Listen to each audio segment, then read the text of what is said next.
Perjalanan Pastor David Santos menjadi imam membawanya melewati zona perang Irak. Sekarang dia melayani Kristus dan berjuang sebagai seorang imam di New Jersey demi jiwa-jiwa. Pasukan khusus Angkatan Darat David Santos sedang berpatroli di Irak pada tahun 2005 ketika sebuah bom pinggir jalan meledak di samping kendaraannya.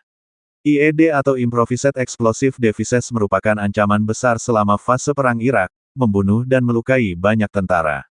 Inti dari misi tim David Santos adalah mengamati dan menghalangi para pemberontak menanam bom di pinggir jalan. David dan kawan-kawan adalah anggota Detasemen Pengawasan Jarak Jauh ke-173, sebuah unit yang memiliki sejarah mengumpulkan intelijen mengenai pasukan oposisi. Mereka seringkali berada di belakang garis musuh dari jarak jauh. Perubahan taktis selama konflik di Irak membuat Resimen 173 lebih dekat dengan musuh, sehingga meningkatkan risiko. Hal yang tidak terduga bagi banyak orang merupakan hal biasa bagi tim yang beranggotakan 6 orang itu. Kapan saja, mereka mungkin akan diserang, disergap, atau bom pinggir jalan tiba-tiba meledak di samping mereka saat sedang berkendara. 20 tahun kemudian, David ingat saat dia sedang berpatroli ketika IED diledakkan. Daerah itu selalu berbahaya, katanya kepada Aletheia. Saat mereka berkendara, tiba-tiba terdengar ledakan keras dan Humvee mereka dipenuhi debu. Untungnya, bom ini terkubur terlalu dalam. Tidak ada korban jiwa, namun kejadian tersebut mengingatkan David akan kerapuhan hidup, khususnya pada hari itu. David menyimpan pecahan bom sebagai pengingat kejadian tersebut. Sebelum dia dan saudara kembarnya Brian bergabung dengan militer setelah peristiwa 11 September, David Santos merasa bahwa dia ditempatkan di bumi untuk suatu tujuan. Orang tuanya adalah imigran Portugis. Mereka bukan orang yang rajin ke gereja, walaupun menurut Pastor David, mereka memiliki benda dan gambar-gambar rohani di rumah mereka. Perjalanan David ke gereja dimulai ketika dia berkencan dengan seorang gadis yang membawanya ke misa. Dia mulai berpartisipasi dalam kelompok pemuda paroki dan bertemu dengan seorang pastor bernama Pastor Antonio Bico, yang memberikan pengaruh besar pada kehidupan pemuda tersebut. Pastor Tony tentu saja adalah orang yang mengajari saya bagaimana mencintai Yesus, tanpa ragu, kata Pastor David. Saat hendak mengaku dosa dengan Pastor Tony, setelah sekian lama tidak mengaku, pastor itu menanyakan kepada David sesuatu yang ingin dia lakukan dengan hidupnya. Saya ingat pernah mengatakan, saya ingin menjadi prajurit Kristus. Dan saat saya mengatakan ini, saya berpikir apa maksudnya. Saya tahu saya ingin menjadi tentara karena peristiwa 9 September. Itu telah terjadi dan saya sedang memikirkan tentang militer pada saat itu.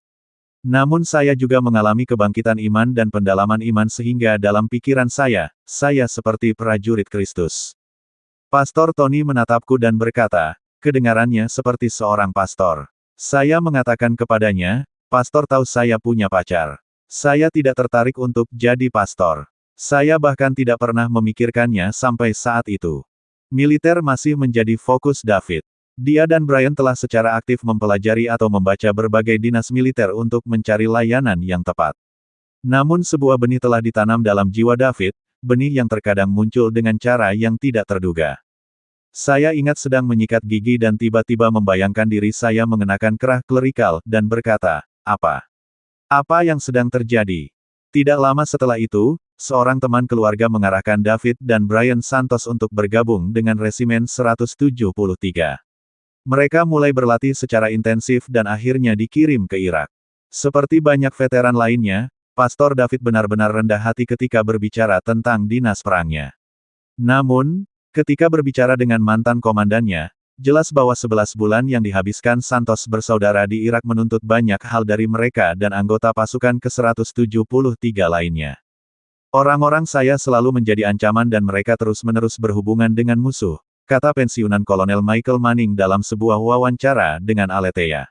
Itu adalah misi yang sangat berbahaya. Setiap kali mereka melewati kawat, terjadi beberapa jenis kontak, apakah itu tembakan senjata ringan, tembakan mortir, bom pinggir jalan, atau semacam interaksi dengan pengintai musuh. Kolonel Manning, yang menjadi kapten ketika Pastor David bertugas di Irak, menekankan bahwa pasukan ke-173 adalah pasukan elit. Setiap orang yang berada di unit itu harus bersaing untuk mendapatkan posisi, katanya. Ketangguhan tertentu diperlukan untuk menjalankan misi mereka. Rata-rata patroli di Irak berlangsung antara 8 hingga 24 jam. Anggota pasukan 173 akan beroperasi selama 48 hingga 72 hingga 96 jam. Itu belum pernah terjadi sebelumnya. Anda mendapatkan tipe pria yang berbeda, tambah kolonel.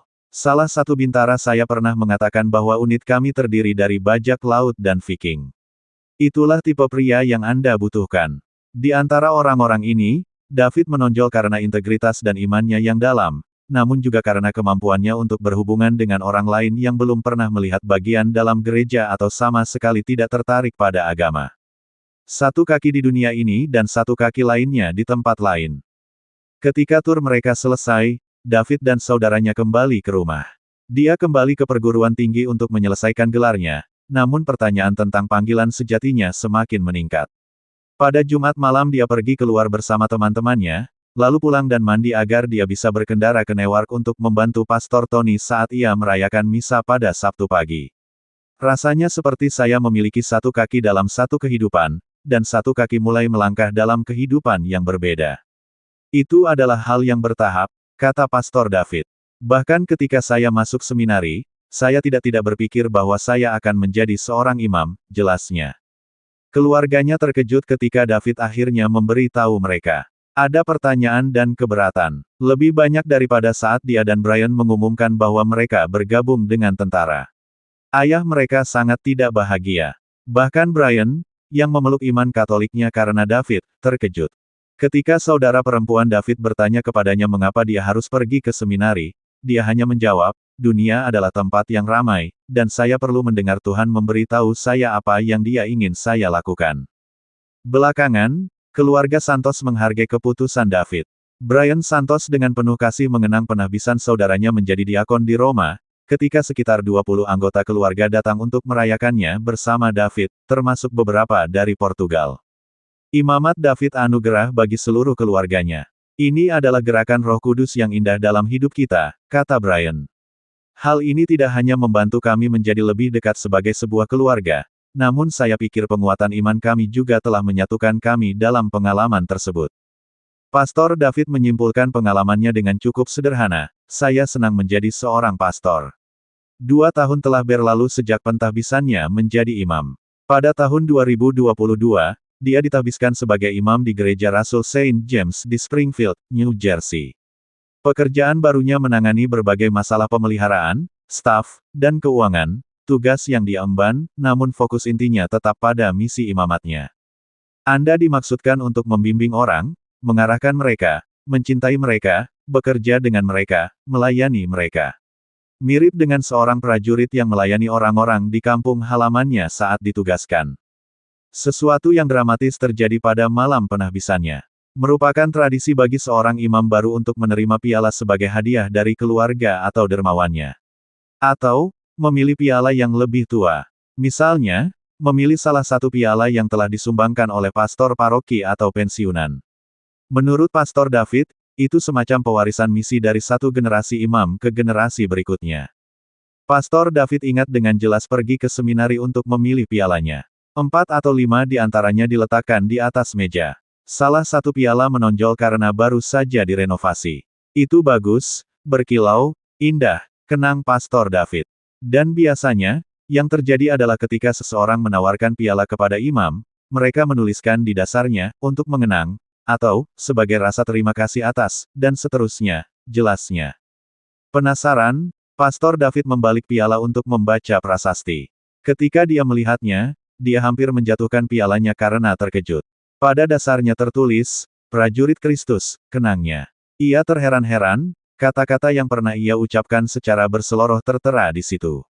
Tuhan bekerja dengan begitu kreatif, begitu intim, dan secara pribadi dalam kehidupan kita, pungkasnya.